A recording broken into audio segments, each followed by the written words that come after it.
Welcome, welcome, beautiful friends. I am with you again one more time, and I am grateful to the Lord for life, health, strength, and all the good things for His protection over the highways and byways. I am totally grateful. And I'm also grateful for you being here, being a part of the community. I want to thank you for liking, sharing, subscribing, and commenting. It is greatly appreciated. So, I am going to focus on conditional relationship and conditional love. So, and that came up a little bit as I was reviewing the book of John, chapter 15, verse 10, and John 14, verse 15. And, you know, this deals with divine and we were attached and so on and so forth. So I didn't realize, it didn't dawn on me that pretty much most of the Lord's commandment, when he set it forth for us to follow, that it is considered conditional. So the topic will be conditional relationship, conditional love. And it goes both ways, spiritual as well as natural. And in the spiritual, it's based on our obedience and faithfulness to the Lord. And in the natural, it deals with our relationship with each other, male and female, or regular friendship, platonic friendship, co-worker friendship, neighborly friendship. So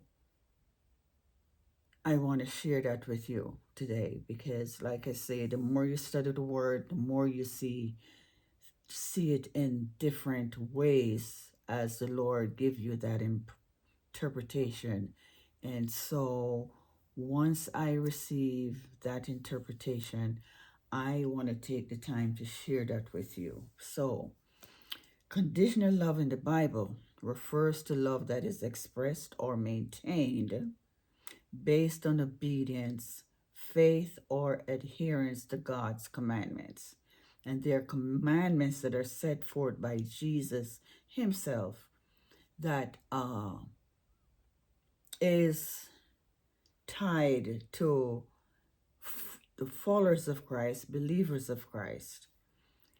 And he states in his commandment is that if we do this, he will do that. And you'll find that right through the entire Bible. Uh, the condition that is set is based on the word if. So, conditional love, as described in Scripture, is love that requires certain conditions to be met and keeping God's commandment. It also helps us to have moral conduct. So, in life, in the natural part of life, conditional love also exists, especially in relationship. And when we're looking for a partner, a spouse, we're looking for someone that is compatible with us, who has certain criteria. And both parties should have certain skill set, the basic in terms of communication. If you're a child of God, prayer should be number one, because that's what's going to keep the devil away. But we should have the basic in terms of prayer, communication, good credit, financial management, health. That's a biggie. Focus on our health. And respect, honor, honesty.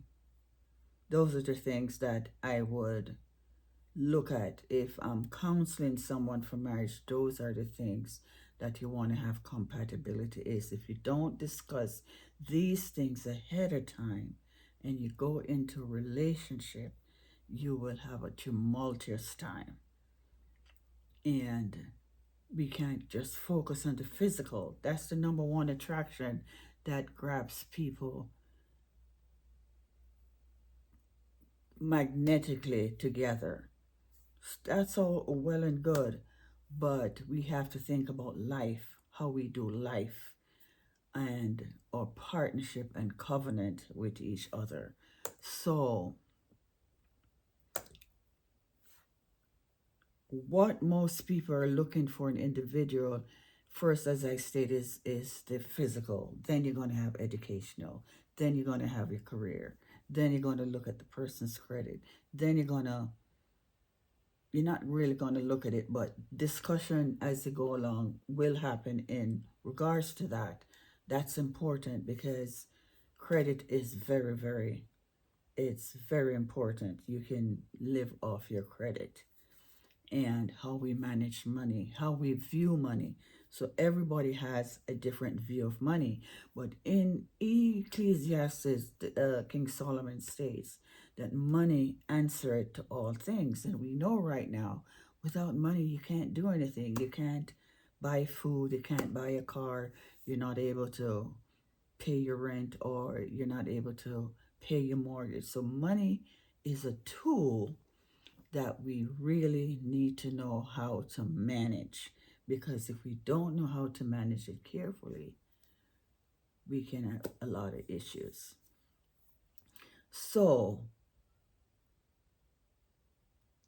these are basic things that we should consider when we are looking to partner with someone else for a lifetime. You have to have those basic skills. Don't go in blind. And I talk about health, and that is extremely important. There are some habits that people have that will affect their health, and they're not thinking about it. One of them is drinking, another one is smoking. And you have to know what you can deal with, what you can tolerate. But as children of God, our body is the temple of God, and we have to keep God's temple pure. So most people don't think about those things. And, the vows are written certain way, whatever.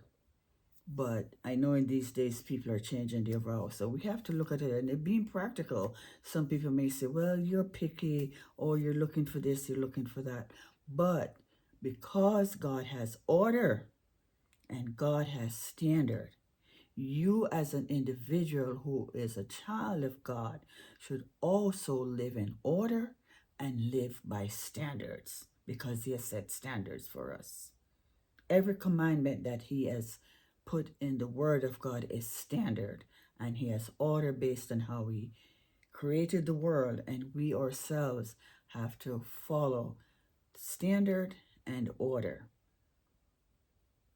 And since we're a peculiar people and we belong to the royal priesthood, you really cannot and some people may not like what I'm saying today, you can't settle for less. You have to maintain where you are and move forward. Learn together, work together 100%. So in regards to conditional relationship, yeah, there are conditions. And when it comes to conditional love, yeah, there's conditional love between us and with God. So thank you for being here. Thank you for being a part of this community. Thank you for taking the time to be here and to like, subscribe, and share. It is greatly appreciated. Now, walk in love, walk in wisdom, walk in faith. God bless. Bye.